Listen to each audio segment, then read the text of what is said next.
Graça e paz, mais um dia de atividade, mais um dia de paz, mais um dia de bênção. E a palavra central hoje é dependência.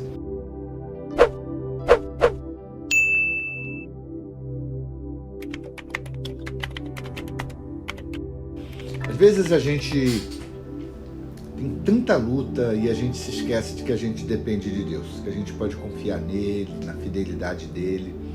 Nós podemos confiar que Deus tem tudo sob o seu controle. Quando eu tenho usado muito a ideia dessa coroa aqui, eu queria falar um pouquinho hoje sobre Deus como soberano, como Deus fiel, o nosso fiel soberano. Deus tem tudo sob o seu controle. Deus é Deus. O capítulo que a gente vai aprender um pouquinho agora, ele fala muito mais sobre essa nossa alegria de podermos saber que tem um Deus que tem tudo sob o seu controle. Capítulo 21, ele diz o seguinte, olha que palavra poderosa. Como ribeiros de água, assim é o coração do rei na mão do Senhor, e tudo quanto quiser o inclina. Há um louvor antigo na igreja que eu gosto de cantar, e eu não sou cantor, né? Nem encantador.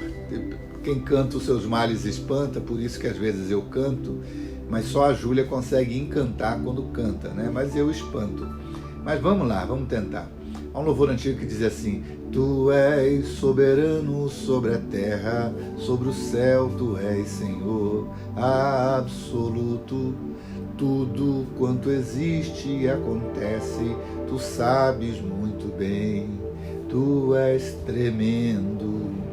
Esse louvor é exatamente a síntese de que, como ribeiro de águas, assim é o coração do rei na mão do Senhor. O que é um ribeiro de águas? É uma água represada, é uma água contida. Ele solta quando quer e ele represa quando quer. Assim é tudo no mundo.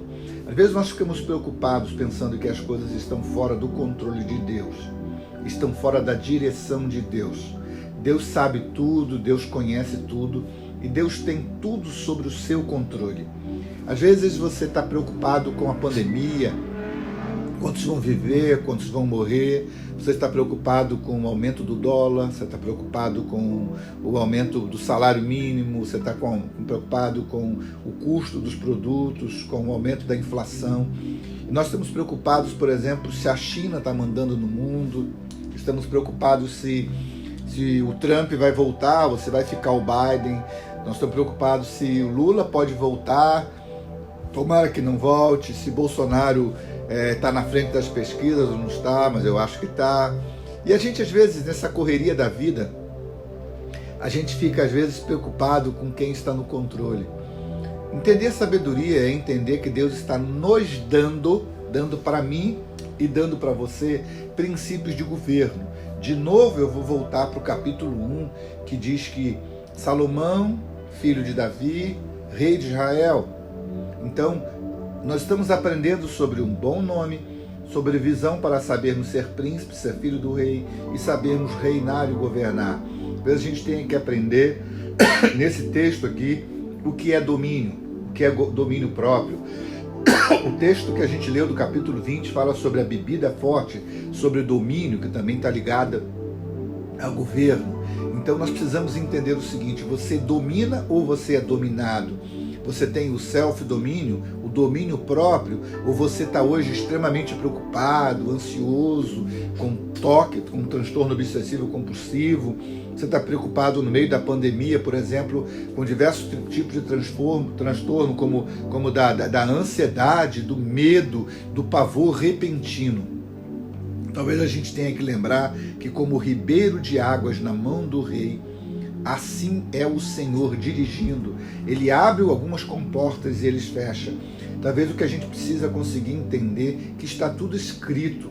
Provérbios 5 diz que havia um grito na igreja, uma dificuldade na igreja, havia um livro que ninguém poderia abrir. Mas aí veio o Cordeiro de Deus que tira o pecado do mundo e ele pegou o livro e ele foi poderoso bastante para abrir. Deus tem tudo sob o seu controle, o livro está escrito por frente e por trás, não há nada fora do controle de Deus. Se você quiser saber o fim das coisas, pega o livro de Apocalipse e você vai ver. Cristo reina, tetelestai, está tudo consumado. Capítulo 1, versículo 20 de Apocalipse, diz que Deus tem duas coisas na sua mão. Ele tem a estrela e ele tem os 7 castiçais. Há teólogos que dizem que isso quer dizer, ele tem a luz, ele tem as 7 iluminações, ele tem o pastor da igreja, bem como ele tem as 7 igrejas na sua mão. A perfeição está na mão de Deus. 7 pode ser isso também. Deus tem tudo sob o seu controle. Como ribeiro de águas, assim é o coração do rei. Deus tem tudo sob o seu controle. Faraó brigou, mas Deus fez com que ele pudesse se dobrar. Se for preciso 10 pragas, Deus vai fazer com que as coisas sejam mudadas e moldadas para que se cumpra a vontade dele sobre a terra. E eu queria dizer para você, Deus é soberano, ele é imutável, ele é o mesmo Deus ontem, hoje, para todo sempre. Descanse nas mãos dele agora. Descanse agora que o governo mundial está sobre ele e entenda que ele te colocou na terra para governo. Façamos o homem a nossa imagem e a nossa semelhança para governo. Entenda que Deus te colocou no mundo para que você participasse do projeto dele de governo. E talvez seja isso que a gente possa conseguir entender aqui. Você não veio ao mundo para ser dominado, mas você veio ao mundo para domínio. Talvez eu tenha perguntei para umas pessoas dando discipulado esses dias atrás agora, eu perguntei qual a cor da sua cueca, e a pessoa ficou olhando, pensando, e eu perguntei para uma senhora, qual a cor da sua calcinha, ninguém precisa me dizer. E a pergunta é, você escolheu a calcinha que você está hoje? Você escolheu a cueca que você está hoje? Você escolheu a camisa que você está hoje? Eu não, quem escolheu foi a Júlia, né? Mas tudo bem, às vezes a gente não sabe por que a gente botou essa roupa, botou essa calça, essa cueca, por que a gente escolheu esse calçado? De fato, eu mando no meu corpo, eu poderia estar pelado, eu poderia estar com a camisa branca, camisa clara, com a camisa estampada, ou a camisa escura. Eu decido aquilo que eu coloco no meu corpo. Se tem 10 reais na minha mão, eu sou rei, eu mando sobre aquilo que está na minha mão. E às vezes o que o texto está querendo dizer aqui é que eu governo sobre um monte de coisas. Eu sou rei sobre um montão de coisas, mas eu continuo ainda conseguindo entender que a minha vida está na mão do presidente da república, do vereador, do governador e das pessoas que estão ao meu redor. E a gente vai lembrar de Isaías capítulo 6, no ano em que morreu o rei Uzias. De repente tem alguns reis para morrer na sua vida, para que você possa entender que o rei dos reis continua no governo, continua reinando sobre tudo. Vamos aprender aqui então princípios de governo. Todo o caminho do homem é reto aos seus olhos, mas o Senhor sonda os corações. Quais são os seus caminhos? Tem 3 caminhos que nós precisamos andar. O caminho do ser, o caminho do fazer e o caminho do ter. O caminho do ser é a sua identidade. Você precisa aprender quem você é. Por exemplo, você quer ser fonoaudiólogo, fonoaudióloga, você precisa primeiro ser. Porque não adianta você fazer o papel sem você ser. Você tem que ser habilitado para depois, então, você pode então fazer aquilo. Há muita gente que primeiro compra uma moto para depois tirar a carteira. O certo é primeiro ser habilitado para depois ser um condutor. Então, primeiro ser, depois fazer e depois ter. Você quer ter um resultado de um engenheiro, então primeiro seja engenheiro, trabalhe como engenheiro, para depois ter resultado como engenheiro. Primeiro ser, depois fazer e depois ter. Quer governar? Entenda a sua identidade, entenda viver em governo, para que você possa então ser abençoado na área onde Deus tem te colocado. Versículo 3 diz que fazer justiça e julgar com retidão é mais aceitável ao Senhor do que oferecer-lhe sacrifício. Foi à toa que Jesus disse que misericórdia quero e não sacrifício. Há tanta gente no mundo de hoje que não entendeu ainda de que a gente pode agir com misericórdia. Tiago capítulo 2, versículo 13, diz que a misericórdia será sem misericórdia para aqueles que não usam de misericórdia. Tem muita gente julgando, vivemos julgando, olhando para as pessoas, copiando. Mateus capítulo 7 diz que na medida que nós julgamos, nós seremos julgados. Então eu sempre julgo as pessoas a partir daquilo que eu sou. Eu não julgo as pessoas a partir do que elas são, eu julgo a partir do meu microscópio. É como aquela pessoa que sempre colocava o seu óculos e olhava para a casa do vizinho e via a parede suja, a roupa suja, o chão sujo e comentava: olha como é que é a casa da minha vizinha, as roupas no varal estão sujas. Até que um dia chegou um amigo e pediu para a Dona Maria: me dá os seus óculos. E pegou os óculos da Dona Maria e fez só uma coisa: limpou os seus próprios óculos. Às vezes nós estamos julgando muito que os nossos óculos precisam ser limpos, porque dentro de nós existe tanta sujeira que a gente é capaz de julgar os outros na medida da nossa própria incapacidade de ver e de julgar da maneira correta. Na medida em que nós temos misericórdia, Deus agirá com misericórdia com a gente. Será que eu tenho usado de misericórdia ou eu sou juiz, algoz das pessoas que vivem ao meu redor? Como ribeiro de água na mão do rei, assim tem sido a minha vida e a sua vida. Deus dirige tudo, Deus tem tudo sob o seu controle. Versículo 4 diz que o olhar altivo, o coração orgulhoso, até a lavoura dos ímpios é pecado. Como é que tem sido o seu olhar para as pessoas? Você olha de cima para baixo ou você olha no mesmo nível? Tem um ditado que diz que a graça nos humilha.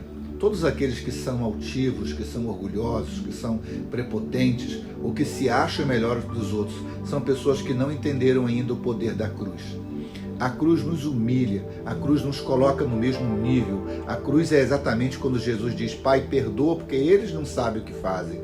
Quando a gente está medindo os outros, nós não estamos olhando para dentro do nosso próprio coração, nós não estamos fazendo a autorreflexão, nós estamos com o coração altivo, tendo às vezes pena das pessoas que estão abaixo de nós ou usando palavras contraditórias contra elas.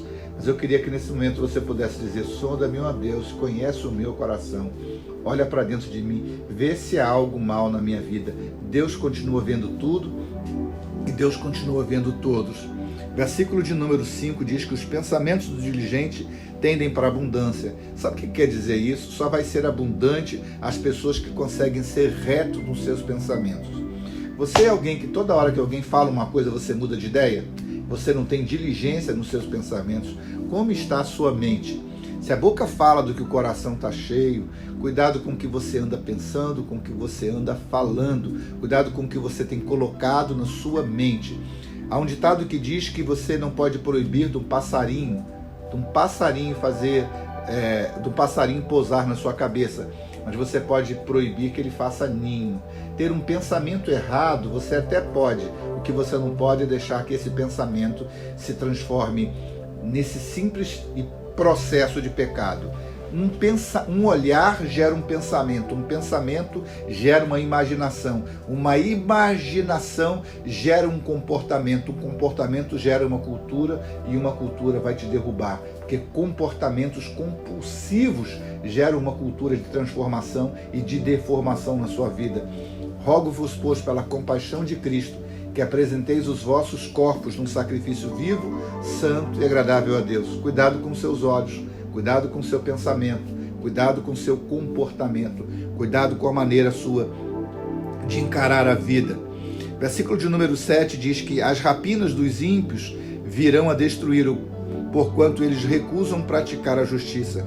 Tudo aquilo que é mal adquirido, aquilo que não é justo, o que é mal adquirido é mal consumido.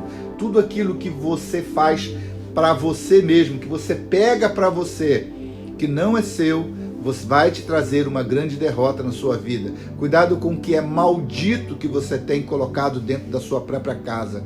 Um pouco de veneno num copo vai te derrubar.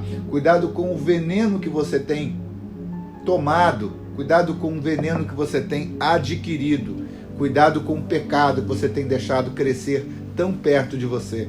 Não ande com serpentes. O caminho mau não é para você. Ande bem longe disso. Tem um texto aqui que fala no versículo 17 que necessidade padecerá o que ama os prazeres, o que ama o vinho e o azeite nunca enriquecerá. Necessidade padecerá o que ama prazeres. O que é amar prazeres? Se tem um princípio para todo mundo que quer ser forte, é primeiro malhar. Se tem um princípio para todo mundo que quer emagrecer, é primeiramente fazer regime. Se tem um princípio para todo mundo que quer ser um campeão, por exemplo, no MMA, ele vai ter que treinar muitas artes. Se tem um princípio para todo mundo que quer ser corredor, é ele treinar e suar muito correndo. Se tem um princípio para quem quer ser um velocista, por exemplo, na área de bicicleta, ele vai ter que ter muitas horas. Então, toda vez que você quer um sucesso, esse sucesso precede um princípio. O princípio sempre está ligado à renúncia de prazer. Por exemplo, você quer fazer uma faculdade que vai te dar um retorno maior, você vai ter que estudar mais. Você quer ser o melhor numa área, você vai ter que se preparar mais. A renúncia sempre está ligado ao preço que você vai pagar pelo seu sucesso. Se a renúncia está ligada ao sucesso, o versículo 26 do capítulo 21 de Provérbios diz que todo dia avidamente cobiça, mas o justo dá e nada retém. Eu queria terminar dizendo para você que um dos maiores princípios do sucesso é dar. Talvez a palavra dar ela esteja ligada ao maior sucesso do homem mais poderoso do mundo. A Bíblia diz: porque Deus ama o mundo de tal maneira que deu o seu Filho unigênito, para que todo aquele que nele crê não pereça, mas tenha vida eterna. O maior presenteador do mundo, que salvou o mundo todo, doando a si mesmo. Ele deu o maior presente doando a sua vida, seus dons, seus talentos, sua arte, sua alegria, sua boca, sua palavra, suas intenções, seu coração, o seu sangue, sua alma e seu espírito. Seja um doador. Dá muito quem dá de si e dá pouco quem dá do seu. Doe de si mesmo, abra o seu coração. O homem mais poderoso do mundo morreu de braços abertos. Dá muito quem dá de si e dá pouco quem dá somente do seu bolso. Doe-se, entrega teu caminho ao Senhor, confia nele e o mais ele fará. Um beijo, vamos em frente.